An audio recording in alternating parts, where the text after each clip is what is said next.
వి gold trusted gold buyers తాకట్టులో ఉన్న బంగారాన్ని విడిపించి ఈ రోజు ఉన్న మార్కెట్ ధరకే కొనబడును. మరిన్ని వివరాలకు సంప్రదించండి 77107720. మీడియా మిత్రులందరికీ నమస్కారం.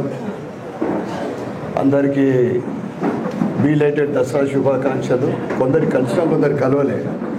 మరియు రాబోయే దీపావళికి అడ్వాన్స్గా మీ అందరికీ శుభాకాంక్షలు తెలియజేస్తూ, నిన్న జరిగిన సంఘటన అంతా కూడా మనందరికీ తెలిసిందే. నేనేదో కొత్తగా ముఖ్యమంత్రి గారికి లెటర్ చేయడం జరగలేదు. అది నేను ఎమ్మెల్యేగా గెలిచినప్పటి నుండి నిరంతరం నియోజకవర్గ అభివృద్ధి గురించి దృష్టి పెట్టి అనేక అంశాల మీద ముఖ్యమంత్రి గారికి ఇన్ఛార్జ్ మినిస్టరు ఇక్కడ సమీక్షకు వచ్చినప్పుడు అసెంబ్లీలో కూడా మాట్లాడడం జరిగింది. ఒక మాటలో చెప్పాలంటే, ఈ కాంగ్రెస్ 2 సంవత్సరాల పరిపాలన ఏమైందంటే అన్ని వర్గాల ప్రజల బతుకులు ఆగమవుతూ ఉన్నాయి. అభివృద్ధి అనేది అటకెక్కింది. అవినీతి ఉరకలేస్తూ ఉంది. ఈ కాంగ్రెస్ ప్రభుత్వ పరిపాలనలో ఎప్పుడు లేనంత అవినీతి. ముఖ్యమంత్రి ఢిల్లీకి, బీహార్కు, కేరళ టూర్లకే పరిమితమవుతా ఉన్నాడు. మేము నిన్న ముఖ్యమంత్రి గారికి ఎట్టి పరిస్థితుల్లో కలవాలనే ధర్నా కూడా దిగినాం, అవసరం అనుకుంటే. ఎందుకంటే నేను గత కొన్ని నెలల నుండి ముఖ్యమంత్రి గారిని కలవడానికి ప్రత్యేకంగా హైదరాబాద్ వెళ్తే 5 సార్లు ప్రయత్నం చేస్తే 5 సార్లు కూడా కలవలే. దాంట్లో 3 సార్లు ఢిల్లీకి పోయిండు. ఇది కాంగ్రెస్ పనితీరు జరుగుతూ ఉంది, ముఖ్యమంత్రి గారి పనితీరు. ఇక ఇన్ఛార్జ్ మినిస్టర్లు ఇక్కడికి వస్తారు, కలెక్టర్ ఆఫీస్లో రివ్యూలు జరుగుతూ ఉన్నాయి. ఆ రివ్యూలన్నీ కూడా దానికే పరిమితం అవుతుంది తప్ప పనులైతే ముందుకు సాగుతలేవు. మరి ప్రజల గూడు ప్రభుత్వం ఈ విధంగా ఉంటే ఎవరు పట్టించుకున్నాలా? మన ఇందూరు జిల్లా అంటే ఉమ్మడి ఆంధ్రప్రదేశ్ ప్రజలకు అన్నపూర్ణ జిల్లాగా, ఉమ్మడి ఆంధ్రప్రదేశ్ ప్రజలకు అన్నం పెట్టిన జిల్లా ఇందూరు జిల్లా.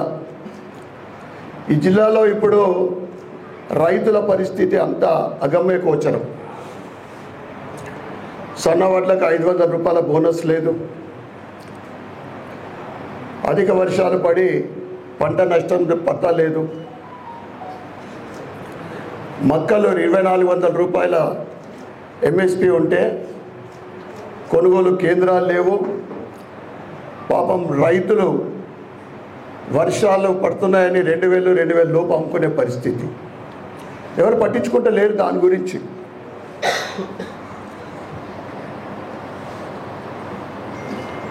ఇది రైతు పక్ష ప్రభుత్వం కాదు, రైతులని భక్షించే ప్రభుత్వం అని చెప్తా ఉన్నా. జిల్లాలో వరదల కారణంగా నష్టపోతే ఏ మంత్రి రాలేదు, ఏ పర్యటన చేయలేదు. పంట నష్టం ఎంతైందో కూడా దాని గురించి పట్టించుకున్నో లేరు. ఇక నిన్న ముఖ్యంగా ప్రజలకు ఎన్ని ఇబ్బందులు కలుగుతాయో చూస్తూ ఉన్నాం. ఆరోగ్య బిల్లు కంప్లీట్ కాక, ముఖ్యంగా మాధవ్ నగర్, అడవి మామిడిపల్లి, దాని విషయంలో మా జిల్లా అధ్యక్షులు ప్రత్యేకంగా వాటి గురించే మాట్లాడినరు. ఇటు ఫండ్స్ డైవర్ట్ అయిన విషయము, ఈ రెండింటికి. అర్సాపల్లిది పూర్తిగా 100% ఫండ్స్ సెంట్రల్ ప్రభుత్వమే ఇస్తూ ఉంటే ల్యాండ్ ఎక్విజిషన్ ప్రభుత్వం, రాష్ట్ర ప్రభుత్వం బాధ్యత అది ఇప్పటి వరకు ఒక చర్య కూడా తీసుకోలేదు.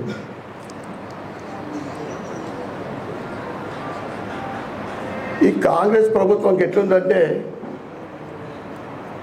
మనం వింటా ఉన్నాం, పాపము 2 సంవత్సరాల క్రితము కాంట్రాక్టర్ల బిల్లు కాంగ్రెస్ ప్రభుత్వం ఏర్పడిన తర్వాత 5% కమిషన్ల నుంచి అలా 20% అయినా కానీ బిల్లులు వస్తలేవట. అవినీతి మీద ఉన్న శ్రద్ధ, అభివృద్ధి మీద లేని ప్రభుత్వం ఇది కాంగ్రెస్ ప్రభుత్వం. ముఖ్యంగా బీజేపీ ఎమ్మెల్యేలు ఉన్న నియోజకవర్గాలలో పక్షపాతం చూపిస్తూ ఉన్నారు వీళ్ళు. ఇప్పటి వరకు రూపాయి స్పెషల్ ఫండ్ రాలేదు. 2 సంవత్సరాలు గడుస్తుంటే సిడిపి ఫండ్కు పత్తా లేదు. ఎట్లా అభివృద్ధి జరుగుతుందా, వెనుకడిగేస్తూ ఉందా?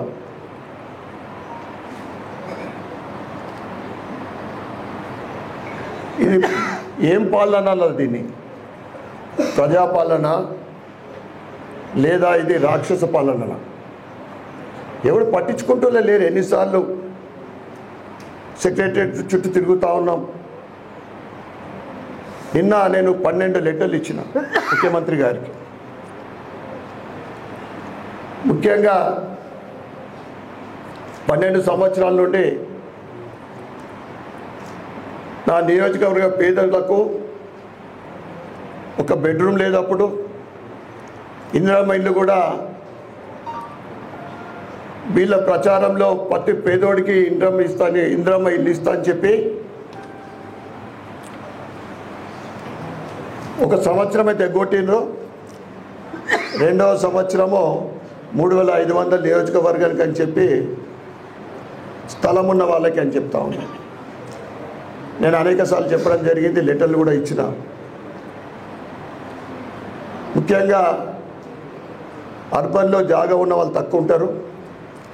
ఇప్పటి వరకు 3500లో 1700 కన్నా ఎక్కువ భర్తీ అవుతలేవు.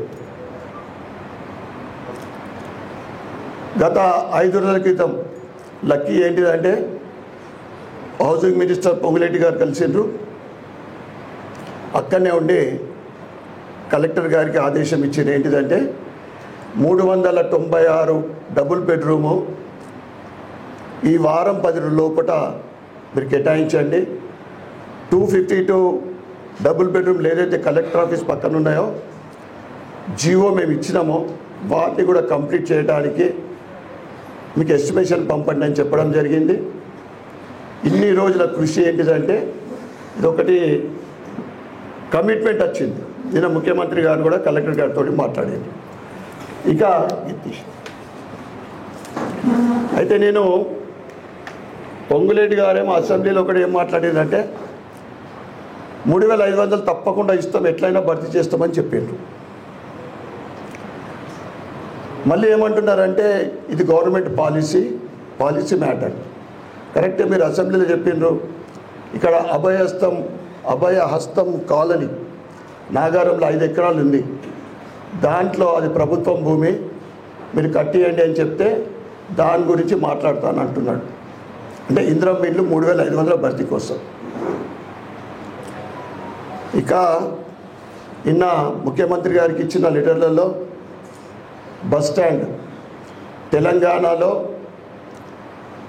జిల్లాలలో అతిపెద్ద జిల్లా నిజామాబాద్ జిల్లా. అన్ని జిల్లాలు ముందుకెళ్తూ ఉన్నాయి అభివృద్ధిలో.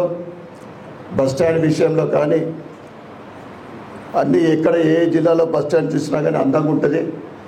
మాది పాడుపట్లట్లున్నది. పొంగులేటి మన ప్రభాకర్ గారికి ఆర్టీసీ మంత్రి గారు పొన్నం ప్రభాకర్ గారికి కూడా నేను లెటర్ ఇచ్చిన.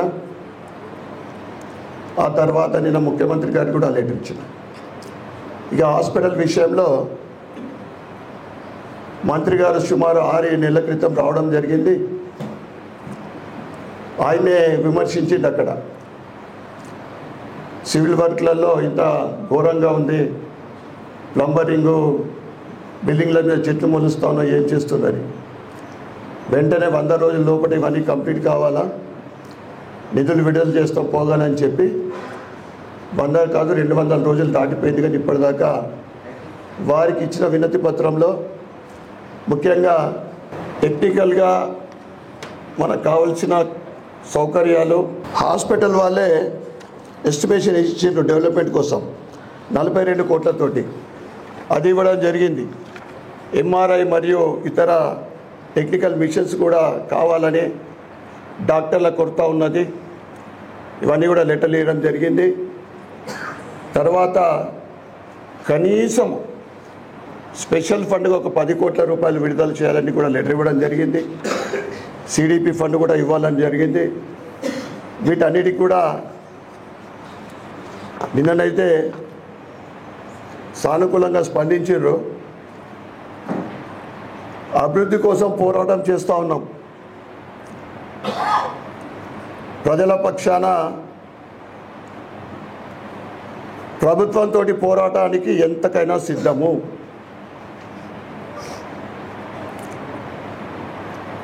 అవసరం అనుకుంటే ధర్నాలు చేస్తాం, నిరాహార దీక్షలు చేస్తాం. కానీ నియోజకవర్గానికి నువ్వు వివక్ష చూపెట్ట మాత్రము ఏమాత్రం ఊరుకోము.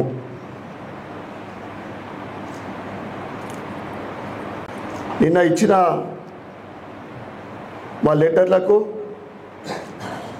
కనీసం ఒక 50% అన్నా కానీ రెస్పాన్స్ వస్తుందని మేము ఆశిస్తూ ఉన్నాం. మొద్దు నిద్ర లెక్క 2 years నుంచి ఎట్లయితే మన నిజామాబాద్ అర్బన్ మీద సవతి ప్రేమ చూపెడతా ఉన్నారో అదేవిధంగా ఉంటే మాత్రం భవిష్యత్తులో మా కార్యాచరణ మారుతుంది. ఇక 2 ఏళ్ళు గడిచిపోతూ ఉంది, చూస్తూ ఉన్నాం.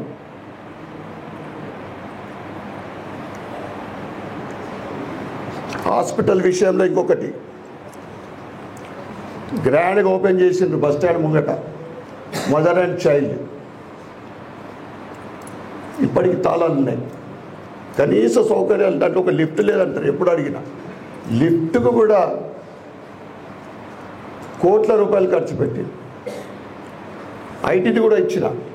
శ్రీధర్ బాబుకు 3 సార్లు లెటర్లు ఇచ్చిన, నిన్న ముఖ్యమంత్రి గారికి ఇచ్చిన. కోట్లు ఖర్చు పెట్టిన ఐటీ హబ్ ఇవాళ కాల్ సెంటర్లో అయిపోయింది. అది కాల్ సెంటరే. 600 చైర్స్ ఉంటే 40% కూడా ఫిలప్ కాలే. అది కూడా ప్రముఖమైన ఐటీ కంపెనీలు తీసుకురావడానికి ప్రయత్నం చేయమని అది కూడా లెటర్ ఇవ్వడం జరిగింది.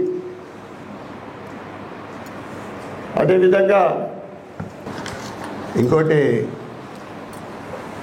1.5 year బ్యాక్ కార్పొరేషన్ నుంచి నగరాభివృద్ధి కోసము 99.5 కోట్ల ఎస్టిమేషన్ అది కూడా ఇవ్వడం జరిగింది. దానికి కనీసం 10 కోట్ల నగరం మీరు విడుదల చేయాలని రిక్వెస్ట్ చేయడం జరిగింది. ఇవన్నీ కూడా ఆర్ఓబీలు కంప్లీట్ చేయాలా. మా నియోజకవర్గానికి మేము ఇచ్చిన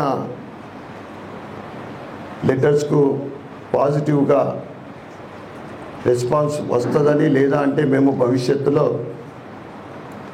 ఇక ఈ శాంతి అనేది జర పక్కన పెడతాం. ఇక ఎందుకంటే ఇంత వివక్ష ఎప్పుడు చూడలే. మరి ఒకసారి అందరికీ ధన్యవాదాలు చెప్తాం. ఏమైనా ఉందా ఇంకా? అవి అయిపోతాయి సార్.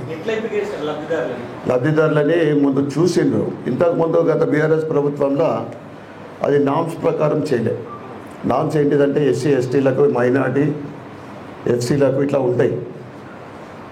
నేను అప్పుడు ఎమ్మెల్యే కాకముందే సర్వే చేపిస్తే ఒకే కుటుంబానికి 2, 3 కేవలం టీఆర్ఎస్ కార్యకర్తలకు ఇచ్చారు, ఇల్లున్నోళ్ళకి ఇచ్చారు, ఒక కుటుంబంలో 2, 3 ఇచ్చారు.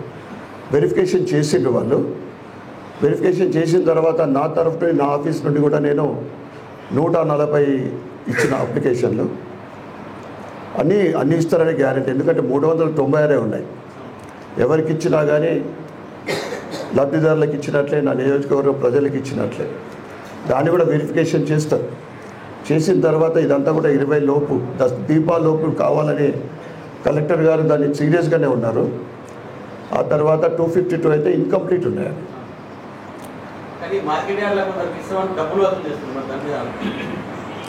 ఇప్పటిదాకా చెప్పింది అదే. అవినీతి అంటే కేర్ ఆఫ్ అడ్రస్ కాంగ్రెస్. మార్కెట్లో కూడా కాంగ్రెస్ వాళ్ళే కదా ఉన్నది. ఇలా నామినేటెడ్ అంతా కాంగ్రెసే. పెద్దోళ్ళే దోసుకున్నప్పుడు చిన్నోళ్ళకి ఏముంటుంది? అన్యాయం. పేదోడి రక్తం పీల్చినోడు ఎవ్వడు బాగుపడ్డాడు. వాడి కలకల తలుగుతుంది. పాపం బదలామైతే అయిపోయిండు. వాస్తవంగా అడిగిండు. అక్కడ వ్యాపారులను సతాయిస్తున్నాడు, అక్కడ స్ట్రీట్ వెండర్స్ని సతాయిస్తున్నాడు.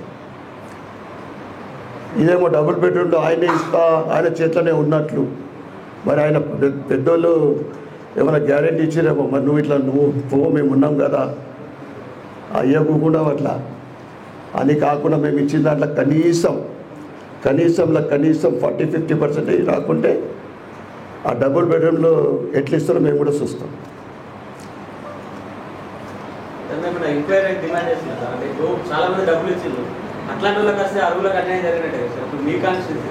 ఇయ్యలే అప్పుడు ఇక బీఆర్ఎస్ గతం ఇయ్యలే అది వెళ్ళిపోయింది. మీ మీడియానే దుమ్దుమ్ చేసేసారు పాపం.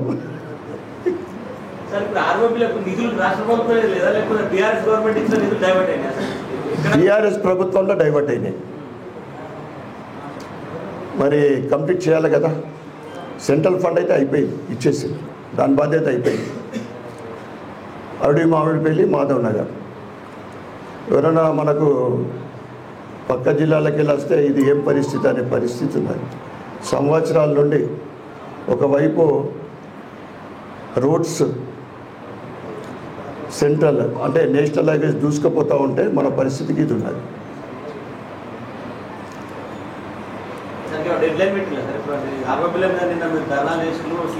మొన్న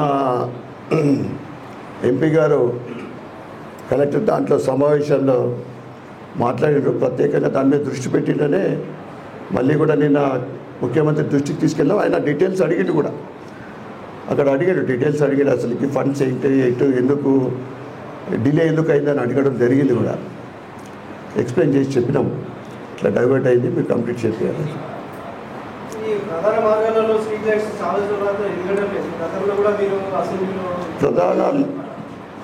ప్రధాన రహదారులు అయిపోయినాయి కదా, లైట్లు ఇప్పుడు అయిపోయినాయి అనుకుంటా. ప్రధాన వీధులు అయినాయి, వేరే వీధులలో కాదు. మెయిన్ రోడ్లో అయినాయి, అది వీళ్ళే జనరల్ ఫండ్ పెట్టి తెప్పించారు. ప్రభుత్వం నుంచి రావాల్సిన 2 years నుంచి ఆగిపోయినాయి. ఆ కాంట్రాక్టర్ రద్దయిన తర్వాత కూడా కొత్త కాంట్రాక్టర్ కాలేదు.